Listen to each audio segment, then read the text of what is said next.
무엇과도 주님을 바꾸지 않으리. 다른 어떤 은혜 구하지 않으리. 오직 주님만이 내 삶의 도움이시니 주의 얼굴 보기 원하. 우리 다시 한 번 더 고백합니다. 나 무엇과도 주님을 바꾸지 않으리. 다른 어떤 은혜 구하지 않으리. 오직 주님만이 내 삶의 도움이시니 주의 얼굴 보기 원합니다. 주님 사랑해요. 온 마음과 정성 다해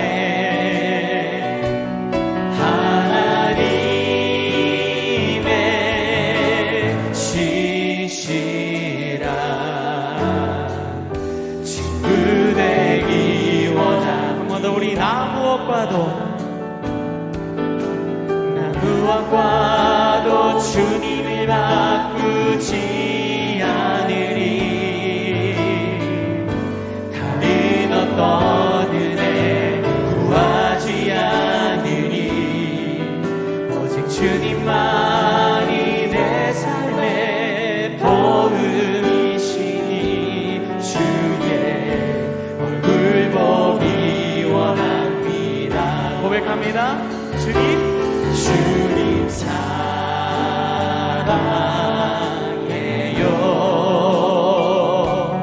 온 마음과 정성 다해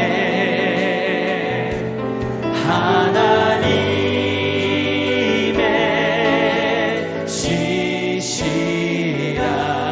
신실한 친구 되기 원합니다. 한 번 더 고백합니다. 주님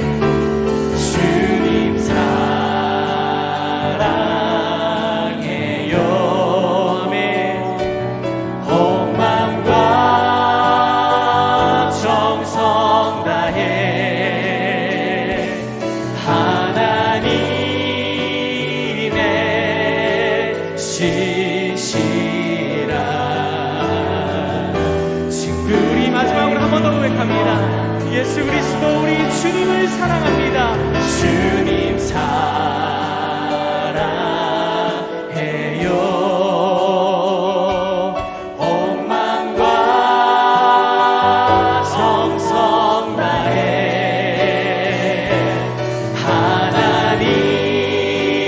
하나님의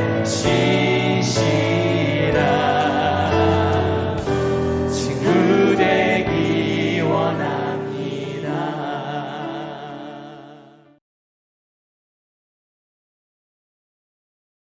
할렐루야. 사랑하는 성도 여러분, 오늘도 하나님의 말씀으로 하루를 열어 새 힘을 얻고 주님의 은혜를 누리는 시간이 되시기를 축복드립니다. 오늘 우리가 함께 보실 말씀은요, 창세기 39장 1절에서 6절 말씀입니다. 요셉이 이끌려 애굽에 내려가매 바로의 신하 친위대장 애굽 사람 보디발이 그를 그리로 데려간 이스마엘 사람의 손에서 요셉을 산이라. 여호와께서 요셉과 함께 하심으로 그가 형통한 자가 되어 그의 주인 애굽 사람의 집에 있으니 그의 주인이 여호와께서 그와 함께 하심을 보며 또 여호와께서 그의 범사에 형통하게 하심을 보았더라. 요셉이 그의 주인에게 은혜를 입어 섬김에 그가 요셉을 가정총무로 삼고 자기의 소유를 다 그의 손에 위탁하니 그가 요셉에게 자기의 집과 그의 모든 소유물을 주관하게 한 때부터 여호와께서 요셉을 위하여 그 애굽 사람의 집에 복을 내리심으로 여호와의 복이 그의 집과 밭에 있는 모든 소유에 미친지라. 주인이 그의 소유를 다 요셉의 손에 위탁하고 자기가 먹는 음식 외에는 간섭하지 아니하였더라. 요셉은 용모가 빼어나고 아름다웠더라. 사랑하는 성도 여러분, 형통한 삶을 꿈꾸지 않은 사람은 없을 것입니다. 우리는 성공적인 인생, 복된 삶을 살기 위해서 열심히 노력하고 애를 씁니다. 특별히 신앙인들은 여기에 한 가지를 더하죠. 바로 종교적인 열심입니다. 우리는 더 열심히 기도하고 더 헌신하고 봉사하며 더 철저하게 말씀을 지키면 하나님께서 우리의 노력을 보시고 형통이라는 선물을 주실 것이다. 이렇게 막연히 기대를 합니다. 마치 이것은 우리의 노력과 자격이 하나님의 복을 끌어내는 조건이 되는 것처럼 생각을 하는 것이죠. 그래서 삶이 형통할 때는 나의 신앙이 좋은 증거라 이렇게 여기고, 삶이 고난스러울 때에는 나의 믿음이나 노력이 부족했기 때문이라고 자책하기도 합니다. 오늘 우리가 함께 묵상할 창세기 39장 말씀은요, 우리가 가지고 있는 형통에 대한 이러한 생각들이 얼마나 큰 오해인지를 분명하게 보여줍니다. 성경이 말하는 진짜 형통은 무엇일까요?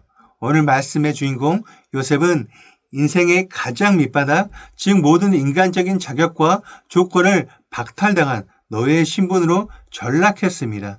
그런데 성경은 바로 그 순간에 요셉을 가리켜 그가 형통한 자가 되어 라고 선포를 하십니다. 이해가 되지 않습니다. 오늘 우리는 이 놀라운 역사를 통해서 세상의 기준과는 완전히 다른 성경적인 형통의 비밀, 즉 나의 자격과 노력이 아닌 전적인 하나님의 은혜로 주어지는 형통의 참된 의미를 함께 발견하시기를 원합니다. 창세기 39장 말씀은요, 인생의 모든 것을 잃어버린 한 청년의 모습으로 시작합니다. 아버지의 사랑을 받던 아들 요셉은 이제 없습니다. 형들의 시기와 미움에 팔려서 애굽의 시위대장 보디발의 집에 노예로 들어왔습니다. 그는 아무런 권리도 소망도 미래도 없는 무력한 존재가 되었죠. 이전에 그는 아버지의 편애를 믿었고 다소 교만하게 행동했던 강한 자였을지 모르지만 이제 그는 아무것도 스스로 할 수 없는 약한 자가 되었습니다. 그런데 바로 그 절망의 순간에 성경은 놀라운 선언을 하십니다. 2절 말씀입니다. 여호와께서 요셉과 함께 하심으로 그가 형통한 자가 되어 그의 주인 애굽 사람의 집에 있으니.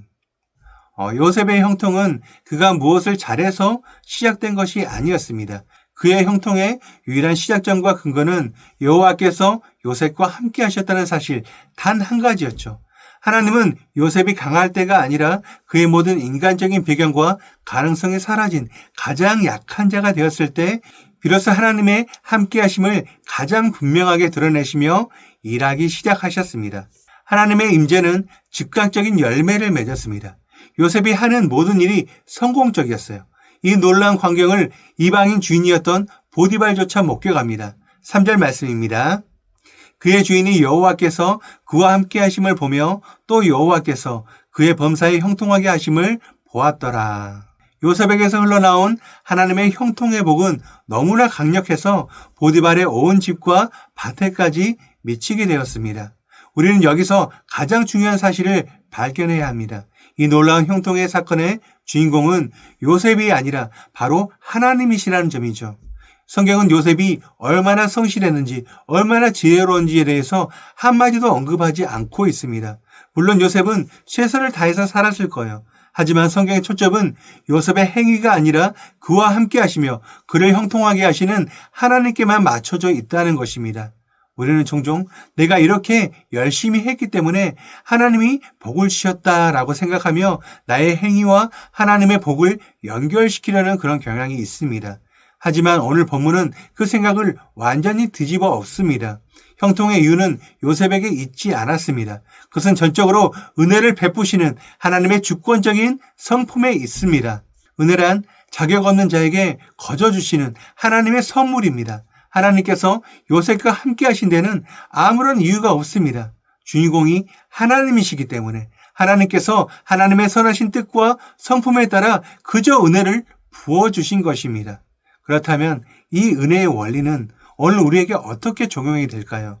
우리는 죄인으로서 본래 하나님의 복을 받을 자격이 전혀 없는 사람들이었습니다. 그런데 어떻게 우리가 감히 하나님의 형통을 누릴 수가 있겠습니까? 오늘 우리가 묵상하고 있는 말씀의 본문은 그 답을 우리 가운데 명확하게 제시합니다. 우리의 자격은 우리 자신에게부터 나오는 것이 아니라 오직 예수 그리스도의 십자가로부터 나온다는 것입니다. 우리는 복을 받을 자격이 없지만 예수 그리스도 때문에 복을 받을 자격이 생겼습니다. 예수 그리스도께서 십자가에서 우리의 모든 죄와 저주, 즉 자격 없음을 대신 짊어지셨기 때문입니다. 그러므로 하나님께서 우리에게 부어주시는 모든 축복, 질병의 치유, 재정의 공급, 지혜와 가정의 회복과 같은 그런 축복들은 합법적으로 우리의 것이 되었습니다. 이것은 나의 힘이나 능력이 아니라 예수 그리스도의 십자가의 능력이 이루어낸 결과입니다.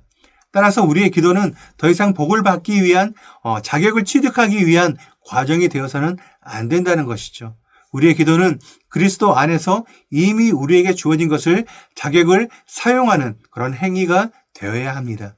우리는 아버지, 저는 자격이 없지만 예수 그리스도의 이름으로 구합니다.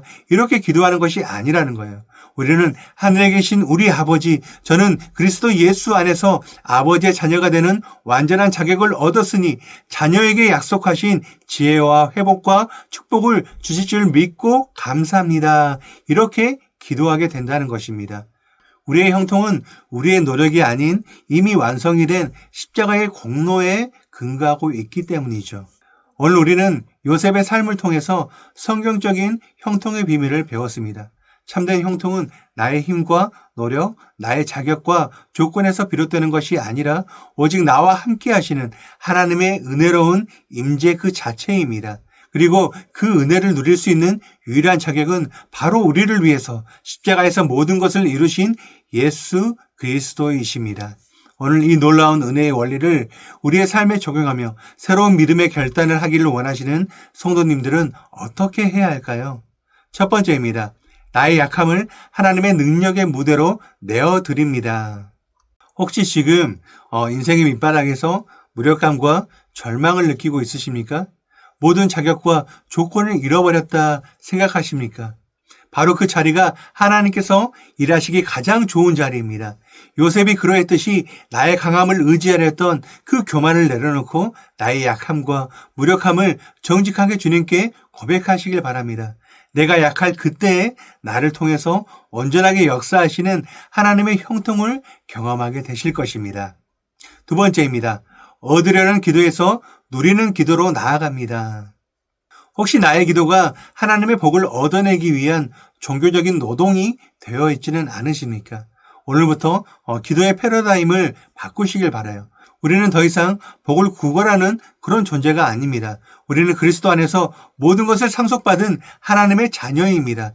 이미 나에게 주어진 자녀의 권세를 믿음으로 사용하며 아버지 감사합니다. 주실 줄 믿습니다라고 당당하게 자신감 있게 기도하시길 바랍니다. 우리의 정체성이 기도의 태도를 바꿀 것입니다. 마지막 세 번째입니다. 모든 형통의 근거를 십자가의 공로로 여깁니다. 우리의 삶이 형통한 이유는 내가 잘나서도 내가 열심히 해서도 아닙니다. 오직 나를 위해 죽으시고 부활하신 예수 그리스도의 십자가의 공로 때문입니다. 오늘 하루 나의 상황이 어떠하든지 나의 성공과 가치를 십자가에 두기로 결단합니다.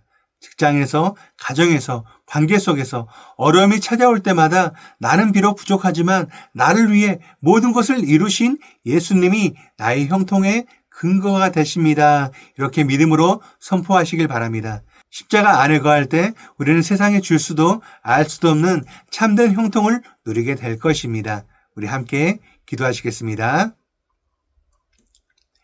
은혜와 사랑이 풍성하신 하나님 아버지, 오늘 말씀을 통해 참된 형통이 나의 노력이 아닌 전적인 주님의 은혜와 함께 하심에 있음을 깨닫게 해주시니 감사합니다. 그동안 저희의 힘과 자격으로 주님의 복을 얻으려 했던 어리석음과 교만을 용서하여 주시옵소서. 이제 저희의 약함과 무력함을 주님 앞에 그대로 내어드립니다. 저희가 약한 그때에 강함이 되시는 주님의 능력을 온전히 의지하게 하여 주시옵소서. 무엇보다 우리에게 복받을 자격을 주시기 위해 십자가에서 모든 것을 이루신 예수 그리스도의 은혜에 감사를 드립니다. 이제는 이미 모든 것을 상속받은 하나님의 자녀로서 담대함과 확신을 가지고 기도하게 하여 주시옵소서. 오늘 하루 어떤 상황을 만나든지 여호와께서 나와 함께 하신다는 그 사실이 나의 유일한 힘이며 형통임을 믿음으로 선포하게 하여 주시옵소서. 십자가의 능력 안에서 승리하는 복된 하루가 되게 하여 주시옵소서. 우리의 자격과 형통이 되시는 예수 그리스도의 이름으로 기도드립니다. 아멘. 오늘 우리가 함께 기도할 도구기도 제목은 필리핀 선교를 위하여입니다. 첫 번째로 현진 사역자 아카데미를 위해서 필리핀 현진 사역자 아카데미가 계획된 사역들을 잘 감당하고 PTA 이사회 및 매년 2월과 8월에 진행되고 있는 현지인 사역자 세미나 및 GMS 선교사 세미나 준비가 잘 이루어지고 커리큘럼이 체계적으로 잘 준비될 수 있도록 기도하시기 바랍니다. 두 번째, PTA를 섬기시는 분들을 위해서 이사장 민창기 목사님, 부이사장 정영규 목사님과 서기이신 우리 담임 목사님을 비롯한 이 사회가 계획된 사역을 위해 기도를 잘 준비하고 역량을 모아 사역을 잘 감당할 수 있도록 기도하시기 바랍니다. 이어서 육신의 질병으로 고통받고 있는 교회 식구들, 경제적 어려움을 겪는 식구들, 타지와 타국에 있는 식구들, 우리 교회 다음 세대를 위해서 기도하시기 바랍니다. 또한 나라와 민족을 위해서, 한국교회와 세계선교를 위해서 기도하시기 바랍니다. 끝으로 오늘도 주님과 깊이 교제하시는 하루가 되길 소망하며 각자의 기도 제목을 놓고 기도하시겠습니다.